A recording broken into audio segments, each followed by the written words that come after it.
Hello and welcome to FPL Mate, your best mate for fantasy Premier League content for the 2021-22 season. My name is Dan, and last week I wasn't kind of making videos every single day. Usually I make videos every single day. I've kind of been chilling out a little bit, enjoying the break a little bit, and just kind of making content every other day. So if you do want to go check that out, do go ahead. But we are back on the grind now. It's Monday. The international break is grinding to a steady halt. So we do need to start talking about FPL again. So I thought we'd start off this week. We are going to go back to normal content from tomorrow.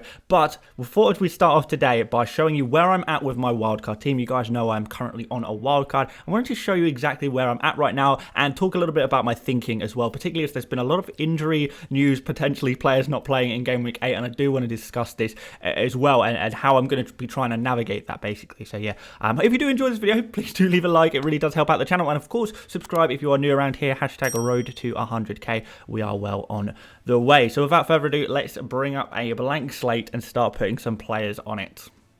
So guys, this is not a team selection video, so what I'm going to do is I'm going to line up my players, the ideal players that I want to have in my wildcard team, in the optimum formation, what my formation would typically be. This would not necessarily be the exact team I'd line up with in Game Week 8, but rather this is the wildcard team that I'm building for Game Week 8 and beyond. I hope that makes sense. Hopefully it makes a bit more sense when I start putting on the players on the pitch, but this is my ideal team, and I'm fully aware that I may have to change things due to injuries and stuff like that, and some concerns about some players playing, but we're going to talk about that as we go through, and I'm going to kind of suggest some alternatives that I could possibly go for depending on the situation. But we'll start off in goal with Ramsdale. That's not changed since I started making wildcard drive videos a couple of weeks ago. I kind of been suggesting that Ramsdale would be the goalkeeper that we perhaps want to go for a little bit long term. My mind has not deviated on that at all, really. He's kind of only played 4 games for Arsenal, and he's already one of our highest scoring FPL players, so that's pretty impressive, really.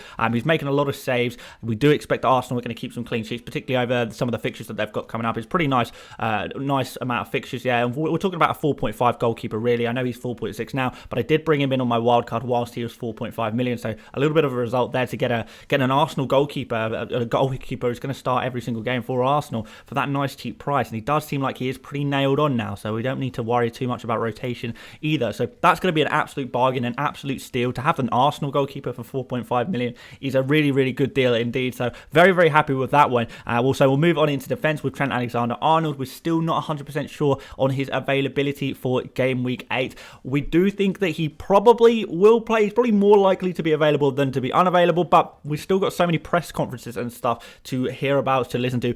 Man, I'm telling you what, guys, there has never been a week where I've wanted press conferences so badly, and maybe that's partially because I'm on a wild card, but there seems to be a lot of players who have been either picking up injuries over the international break. This always happens. There's part of the reason why I wanted to wildcard over the international break, because it allows me that flexibility to deal with any injuries over the international break. But also, some players were injured before the international break, and we haven't quite had a fitness update on them in a little while. We need to find out where they're at. And Trent Alexander-Arnold is one of those players that we need to find out where he is at. Is he going to be available for Game Week 8? If not, is he going to be available for Game Week 9? Or is this going to be a situation where he's going to be out for a little bit longer? Now, all bets say that he probably is going to be back this week, and let me tell you guys, as long as he is out for a maximum of 1 game week or less, or 0 game weeks, Trent is a player who is very much nailed in this wildcard team. He's not a player I've even considered removing. I would consider removing him if he's going to be out for multiple game weeks. I really don't think that's going to be the case, though. So Trent is going to be pretty stuck in this wildcard team. He's not going to go anywhere. Still, probably the most creative player in the entire Premier League, playing for one of the best defences in the Premier League. A team that scores a lot of goals. So yeah, there's so much to love on set pieces as well, Trent, as we know. So there's just so much to love about Trent. You cannot really get any better player in the whole game for 7.5 million or less. So without a doubt, he's staying. And the fact that so many people are selling Trent is actually music to my ears. I'm really glad that a lot of people are selling him, because that means that when I get the points, not as many other people get the points, because I do really back Trent that much. But we're going to move on to Cancelo next. He is another Trent-esque player, I guess. A player playing for a very strong defensive team, but with a lot of creativity in his play as well. And that's what we like about Cancelo. He's kind of been pretty nailed on in this Man City team. And a lot of people are saying maybe Zinchenko is going to come back and displace Cancelo in the team. But I think it's far more likely that Kyle Walker is going to be the player who is displaced. Cancelo is just too much of a key player for Man City. He kind of has been one of their best players. If not, there would be an argument to say that Cancelo has been Man City's best player so far this season, and last season as well. You would again say he was one of Man City's best players all season. So I do think Pep is rotating less this season. Maybe you will say that's partially because of injury or lack of choice. Maybe you would say that, but it does seem like there is less rotation, and I think that's a very good thing for Man City, but an even better thing for FPL. So a player like Cancelo is a player that we don't have to worry about in the same way as we worried about him last season. He is putting up some amazing creative numbers. He is playing for the very best defence in the league. Statistically, Man City are, they're head and shoulders above any other defence in the league when you look at the statistics, when you kind of watch them. You just look how many clean sheets they've had this season. You know instantly that Man City are the guys for clean sheets. And if you look at these next three fixtures, Burnley, Brighton, Crystal Palace, you know there's going to be some clean sheets there, and even after that, I know they've got Manchester United in between, and they've got some kind of half difficult fixtures in the immediate aftermath of that Manchester United game. But after that, we're kind of looking at some really nice fixtures all the way until sort of after game week 20. So we're going to be well into 2022 by the time we need to really think about rotating out Man City defenders. So it's a really nice long-term set and forget pick that I really like indeed. I'm going to finish off the defense with Rudiger. Now, I've added a Dorito of death, as I like to call them, a warning symbol. I've added one of them to Rudiger for this video. He hasn't got one in the actual FPL app, or at least he hasn't as I make this video, but it does kind of look like he may have sustained a little bit of an injury on international break. He has been sent home, and we don't really know the full extent of the injury. It's another one of those ones where he's like, he's got a mild muscular injury of some kind, muscular fatigue. I've heard all of these sort of phrases go around. So what are we actually talking about here in terms of what is the actual injury? I don't know for sure. And I don't think anyone will know until we get the press conferences, which is why I'm saying so much. We really do need the press conferences. So whilst this is an update video of where I'm at right now with my team, there is going to be changes before deadline, because not all of these players are going to be available for Game Week 8, and I'm going to have to make some changes. I'm going to be forced to make some changes, and those of you who are on wildcards too, those of you who are not on wildcards, your hand may be forced as well by some of these injuries that are occurring over the international break, which is unfortunate. Thankfully, though, with Rudiger, I have thought of a couple of potential replacements. So if it's really not looking good for Rudiger, I have got a couple of replacements in mind that I'm kind of thinking about maybe going for instead, which I don't think is going to be the end of the world. I think they're just kind of direct swaps in many ways. So first of all, we could go for Ben Chilwell, which I kind of acknowledge is a real risk in many ways. I kind of spoke about him on a video I made last week about potential differentials we could be going for. Now, Ben Chilwell is a risk because is he going to play every single game? No, we kind of know he's not. Rudiger, on the other hand, you could make a good argument to say that he plays most games for Chelsea when available. Is he going to be available? That's the other question. Now, Chilwell is available. He's played pretty well in that, certainly from an attacking point of view, he played pretty well, far better than Alonso's been playing recently. Alonso's kind of been off the boil a little bit for Chelsea. So Chilwell does look to have come back into this team, and I think he's going to be playing pretty regularly. And the great thing about Chilwell is that when he doesn't play, when he is benched, he stays on the bench. So Chilwell is not a player that is risking coming on for a one-pointer. So I do think Chilwell is actually an okay player to have in your team as long as you can back it up with your bench. So if you can make yourself a nice strong bench, or at least a bench of playing players who are going to get FPL points, then I think it's okay to have Chilwell, because the upside is when Chilwell does play, he's going to get you a clean sheet and potentially an assist there, potentially a goal there as well. And when he doesn't play, well, hopefully you've got some good players on your bench. So some of these 4 million-ish players like Duffy, Livramento, players like that, who are actually, even though they're really cheap price, you don't really mind when they have to come on off your bench. It doesn't really matter, because often they're picking up points as well. So overall, you've got lots of positives there. Hopefully Chilwell can outscore Rudiger by enough. Well, or the combination of Chilwell and a Duffy or a Livramento can outscore a player like Rudiger by a significant amount, you would say that there's maybe some really nice upside for that. So that is a consideration if Rudiger is not available. I do prefer the safety pick of a Rudiger, I think, if possible, but I don't think Chilwell is a bad pick as long as I can back it up on the bench. Also, Laporte, I was thinking about doubling up on Man City as well. Laporte is obviously the much cheaper price of 5.5, so it's kind of a more of a direct swap. I know I kind of said it on a stream, I think a couple of days ago, that I was kind of a little bit confused of why people were going for Laporte, because I thought, oh, maybe he's a slight rotation risk, and does he really offer you much other than the clean sheets? Does he offer much more than that? Someone's kind of pointed out, look at the stats, Dan. He's actually stepping up his attacking numbers, and although, there's not much creative numbers, it's not like he's getting forward much, but, when we're talking about the corners and the set pieces and stuff like that, Laporte is the aim, he's the target man in those situations, which means he is actually, on average, taking a minimum of a shot per game, which you never know. Sometimes that's going to end up in a goal. It has already ended up in a goal this season, which actually is pretty nice. So there's potential points there, but at the very least, we're talking clean sheets. Is he super nailed? Laporte, no, not really. But is he is he less nailed than Rudiger? Yes. But is he more nailed than Chilwell? Yes, he probably is more nailed than Chilwell. So there is that to contend with as well. Laporte, I think he's missed 2 games this season, and one of them was from injury. So maybe he's going to be playing, sort of 8 out of 10 games, something like that. I don't know exactly, but yeah, just those are potential replacements. But we'll whiz through, because I know I've spoke a lot about potential replacements without actually talking about the rest of the team, really. But we've got Mo Salah here. We won't talk about him because I just think he's an absolute essential. I think people who took him out before the Man City game kind of learnt the hard way that Salah is kind of in the form of his life right now, and he's going to be doing really, really well. And we've got Watford next. I think it's just crazy to go about Salah in your fantasy team at any point really at the moment. Even over the last couple of years, there's never been a right time to remove Salah. So he's staying well and truly in. But we have got a new addition to this team since I last made my wildcard video, and we've got Son here, which I think you guys will probably agree is kind of an interesting one. Now, Son has kind of gone under the radar a little bit because we've all been kind of bashing Spurs a little bit, because we've been kind of like, yeah, Spurs are looking really, really poor. They're kind of looking a little bit hopeless, aren't they? But Son has been a shining beacon of light there, and he is being kind of consistent in terms of his output as he was in previous seasons, where he's been an absolutely incredible FPL asset. Now, what people haven't really noticed, that Son's already kind of scored a few goals, he's already got a few assists already this season, and in 7 games, I think he's got 5 goal contributions in 7 games, which is actually really, really quite good, isn't it? That's kind of more than the vast majority of players available to us right now. He's going to be playing every single match. He's a nailed on player. I think Son actually did miss 1 game this season as well, so actually is that 5 goal contributions in 6 games? That's pretty good when you think about it like that. And I think the game he missed was Crystal Palace, which has been Spurs' easiest on paper game so far. Now, we've got Newcastle next. We know that they've been the worst defence of this season so far. We've got West Ham, who I don't think are as good defensively as perhaps some people make out. I know it is an away game, but that's a big derby, and maybe there's going to be some goals in that game. We've got Manchester United, who don't know how to keep a clean sheet, apparently. And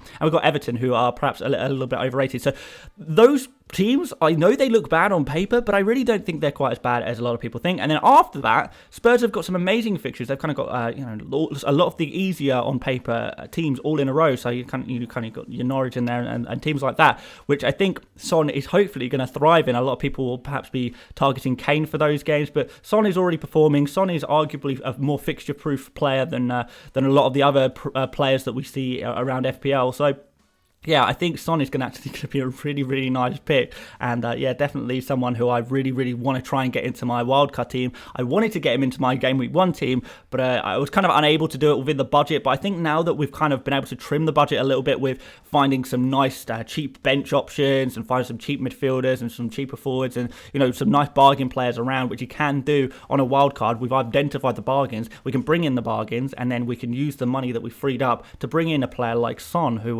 perhaps would have been a little bit more difficult to get into our teams at the beginning of the season. So absolutely fantastic. We've got Rafinha next, and I do want to talk about this briefly. Rafinha is kind of looking I'm actually going to go out as far as to say it's kind of looking unlikely that he's going to be available to play in Game Week 8. So, although I really do want Rafinha for this Southampton game and for that Norwich game as well in a couple of game weeks, I really do want Rafinha in my team. And to be honest, I want Rafinha in my team long term because I do think he is just that good. He's such a good FPL asset. He's such a good football player, and you can get him for such a cheap price as well. I don't think he's a 6.5-ish million midfielder. Really, I think he's genuinely more of a 7.5 million midfielder, and you can get him for such a cheaper price. I think you should. So I do really want him, but I don't know if I'm going to be able to have him because with the way the Brazil fixtures have worked out, it's going to mean that Rafinha is potentially playing one day for Brazil and then flying back the next, overnight essentially, and playing Southampton. Is he going to be back in time? Is he going to be ready in time? Playing one day and then playing the next? We'll see, I guess, if Rafinha does play in Brazil's third and final game over the international break. But if he does, then perhaps he's not going to be playing. Well, I mean, he's almost certainly not going to be playing. So that will be a problem. I have thankfully got a nice replacement I like the look of for Rafinha, and that is Bernardo Silva, at home against Burnley, which is a nice fixture as well. I thought about potentially going for Saka as well, but I think I'll go for Bernardo Silva instead. I think he could be a nice short-term pick.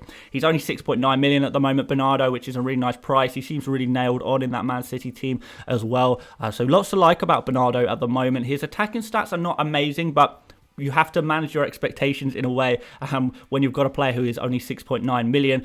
I would rather have Rafinha, don't get me wrong, but that might not be an option for me, and I can only cover with my bench to a certain degree. We'll talk about that in a second. We're going to finish off with Mbeumo, who I don't really want to play in Game Week 8 if possible. I do want to have him on the bench, but after that, Brentford have such amazing fixtures. If you include the Leicester game as well, they've got such amazing fixtures. You've got Burnley and Norwich, you can see on screen there already, and Mbeumo has been I keep talking about this, the main source of goal-scoring opportunities for Brentford. Not Tony, Mbeumo is the shooter of the team, if that makes any sense. He's the would-be goal scorer of the team. He's scored a few goals already this season. I think he is going to be really benefit from playing some of these slightly easier fixtures. Tony is going to set him up with some assists, and let's see what he can do. But I think he could score some good points. And for 5.5 million to get a midfielder who is playing as a forward, it's almost too good to be true, right? So there's no way I'm going without Mbeumo. He is one of those nailed-on players in my team. Going up front, we've got Lukaku, who's suffering from a similar situation as Rudiger, whereby he's got some kind of muscular fatigue or something like that. We don't exactly know what that means. Is he just tired? We've been playing so much football recently that he's just tired and he'll be fine come the weekend. I don't know, maybe. Again, we've got to wait for press conferences on that one. Lukaku is more of a difficult player to replace. If I had to replace him for Game Week 8, that would be kind of a little bit more difficult because there's not too many players around his price bracket. I mean, maybe I go for... this is going to sound a bit crazy, but maybe I'll go for an Aubameyang at home against Crystal Palace for 1 week only as a 1 week punt potentially. I'm booking in a transfer then. Do I really want to do that? No, I don't really want to be booking in transfer. So I'm really, really hoping that Lukaku is going to be available, particularly for this run of fixtures where he's going to be a real captainable option, particularly, look at those games after Brentford, Norwich, Newcastle and Burnley. I've got 3 games where I should be captaining a Chelsea player, and there is not really any other Chelsea attackers that I'd really be wanting to captain, really. It's Lukaku or bust in many ways. So I'm really hoping he's going to be okay because I really do want to keep him in my team. And I do think I could cover him for 1 week if I had to, but, you don't really want to be leaving 11.7 million on your bench, do you? Particularly if you could potentially get another player for a similar price. We've got Antonio here, who I'm just kind of waiting to see what he does. He is fit. He's a cheat code when fit. He is technically fit. Can he continue to put up the premium numbers that he was slightly earlier on? I know he's dropped off it a little bit. I don't know what's going to happen in these coming games. Was the case of last game was Brentford, and Brentford are just beasts? I don't know. It's really difficult to say.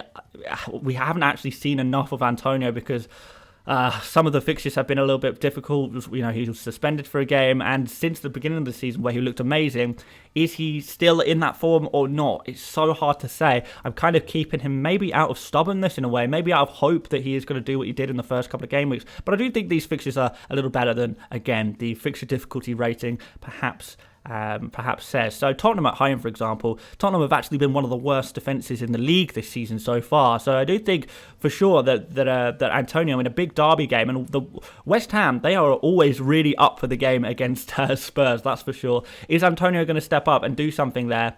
really, really possible for that to happen. Really possible. So, yeah, I'm kind of I'm waiting and seeing on Antonio a little bit. I am open to removing him from my wildcard team, but again, I paid 7.5 million for him. If I sell him now, it's going to cost me a lot to get him back into my team. So I am going to wait and see how well he does, with the eye to potentially remove him for another forward if I need to. Maybe, I don't know. I don't know exactly who I would be bringing in. Maybe Tony if I wanted to double up on Brentford attack sort of from game week 10 onwards or something like that. Or maybe go for a Wolves forward or something like that. Let's see. I've got a little bit of time to think about, but I'll be flexible with that one. Don't worry about that. And finally, we've got Huang up front. He has got some pretty decent fixtures. He is not Jimenez, but I kind of had to downgrade Jimenez in order to... Well, I had to find some money somewhere in order to get Son into my team, because previously there was Foden there and there was Jimenez instead of Huang. But Huang, I think, could be pretty good, hopefully. He looks really good. He's exciting to watch. He has clearly got a lot to prove, and I think that he could potentially... And maybe Lager feels this way. Huang could potentially be the answer to Wolves' prayers in terms of finding a player to score some goals, because Jimenez, as good as he is, Jimenez is kind of occupying a little bit more of a creative role recently. And with forwards, are we really looking for the creative forwards? No, we're kind of looking for the goal scorers, because goal scorers, you get more points for goals, and you also get a lot of bonus points as forwards if you're scoring goals as well. And Huang does seem like a goal scorer. He's a very direct player, and yeah, I really like the look of him. And it's a really good bargain as well. And this is a good opportunity for me to go in on get him on a really good price, where a lot of other people might not be able to get Huang in necessarily, because either it necessitates a little bit of a reshuffle in your team, maybe, I don't know, but it's a really good option to have there, particularly if you're on a wild card and you can use the money effectively immediately elsewhere. Hope that makes sense. On the bench, we've got Foster, Duffy, Livramento, and Norman. We're not going to speak about Norman too much. You can go check out my differentials video, my Game Week 8 differentials video, if you want to hear more about Norman. Duffy, Livramento, we know by now, fantastic options at their prices. They provide that cover that we really do need. So when you look at this team, guys, the situation is really that we've kind of got Mbeumo, who I don't want to play this game week. That's fine. I can cover him with Duffy or Livramento, which means I could cover one more player if I need to, because I am actually quite happy with Duffy and Livramento. I would happily play both of those this week if it meant that I could have a player that I actually want for the long term and keep them even if they're unavailable for 1 week. And I think Duffy and Livramento, one of the great advantages of them is that they mean that I don't have to book in transfers. I can get the players I want in now, even if they're not available right away. So who are we going to be looking to cover? Well, basically, we've got Trent, Rudiger, Rafinha, and Lukaku. I can cover one of them, realistically. So I need 3 out of 4 of those to be declared available for Game Week 8 in order for this wildcard to work. If only 2 are declared available, I'm going to need to make a transfer. Well, not even a transfer. I'm on a wildcard, so I can make as many transfers as I want. But that's the point where I would potentially change Rudiger to a Chilwell or a Laporte, or change Rafinha to a Bernardo Silva, like I kind of said earlier. Trent, again, is a player I'm not willing to compromise on. If he's not available, it doesn't matter. He stays in the team regardless, and I'll cover him. No matter what, I will be covering Trent, even if he's unavailable, as long as it's only out for 1 game week. Lukaku is another player who's very, very difficult to find a substitute for, and I don't really want to book in a transfer because there's not really any other players that I really want to have long term. If I was to go for Ronaldo, for example, that would mess up my budget a little bit, and Ronaldo's not someone I really want long term over the next kind of 10 game weeks. I want Lukaku. I really want Lukaku. And then I want to bring back Ronaldo in after 10 game weeks kind of thing. So it's really quite frustrating. Will be frustrating if Lukaku is unavailable. Who do I go for instead? Timo Werner? I don't know, it seems a strange move, and I am booking in a transfer. So that is something that I'm going to have to basically identify right the last minute. So I'm going to try and keep you up to date with my moves and stuff all the way right to the last minute, whether that's on Twitter, whether that's in pinned comments, whether that's on streams, stuff like that, because this is going to be an ever-changing beast, and it kind of is forced to be an ever-changing beast because there is so much uncertainty in the world of FPL right now, and you do have to be switched on, and you do have to be flexible, and you do have to say to yourself, I'm not locked in. And I'm not locked in until the fat lady sings, so to speak. You know, until it gets 1 minute till deadline, I'm not going to be locked in, and I have to be okay with that. And you guys, unfortunately, you as watchers are going to have to be okay with that as well. If you're asking me, Dan, are you definitely going with this team? The answer is very much no. I am definitely.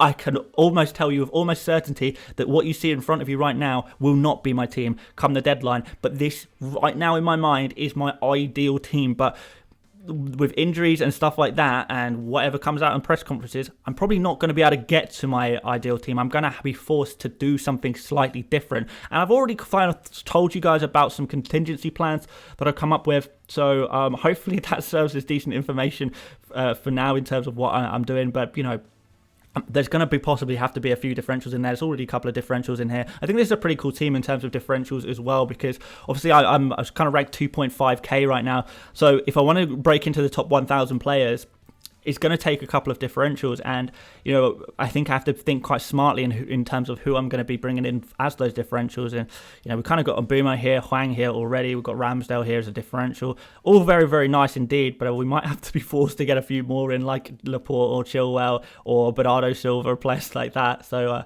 yeah, let's see how this week unfolds, guys. Apologies for this long video, but yeah, lots to talk about. And you know, I've not really made too many videos last week, and I did just want to have a proper explanation of what's going on in my head. I'm sure you guys will want to see captains. It's not too interesting. We're going to put the captain's armband on Salah. I'm pretty certain on that one, and the vice captain on Lukaku there as well. So yeah, that's what the team, like I say, ideally looks like, but let's see what happens a little bit closer to the deadline, guys. Thank you for watching, guys. If you did enjoy this video, please do leave a like. Please do subscribe if you are new around here. I'll try and help you out week to week with some FPL content to the best of my ability. Anyway, or just provide some entertainment maybe instead, whatever your goals are. But yeah, do let me know what you think of the team that I showed today. Do you like it? Would you change anything? Always interesting to hear your opinions. And you know, at this point, there's so many of you. There's always a few people who kind of introduce me to new information that I perhaps hadn't caught onto yet. So do keep up with that, guys. I do read all the comments, and you guys are a fountain of information. It's really, really useful to read what you guys have to say. But yes, that's pretty much it for today's video. Like I say, as of tomorrow, we'll be back to normal content: buy, sell, keep, avoid, 100 experts, team selection, etc., etc., etc. And we'll do a stream at the end of the week as well. And yeah, that's pretty much it, guys. So thanks so much for watching, and I'll see you later, mates. Bye bye.